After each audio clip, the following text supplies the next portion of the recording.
Hello అందరికీ, ఈరోజు వీడియోలో బోటి ఫ్రై అనేది మీతో షేర్ చేస్తున్నానండి. వీటిని మా సైడ్ అయితే పటాకులు అంటారు, మీరేమంటారు నాకు కింద కమెంట్ చేయడం మాత్రం అసలు మర్చిపోకండి. అండ్ బోటి ఫ్రై చేసుకోవడం చాలా ఈజీ అండి, త్వరగా అయిపోతుంది. మనం ఫస్ట్ అయితే ప్యాన్ తీసుకొని ఆయిల్ వేసుకొని నీట్గా వాష్ చేసుకుని బోటిని కూడా వేసేసుకొని ఒక 5 మినిట్స్ వరకు ఫ్రై అవ్వనివ్వాలి. ఆ తర్వాత సాల్ట్ యాడ్ చేసుకుంటే మనకు బోటిలో నుండి వాటర్ అనేవి బయటకు వస్తాయండి.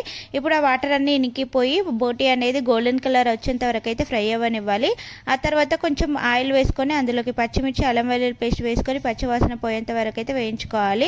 నెక్స్ట్ అందులోకి కరివేపాకు, ఉప్పు, కారం, పసుపు, ధనియాల పొడి వేసుకొని బాగా ఫ్రై అవ్వనివ్వాలి.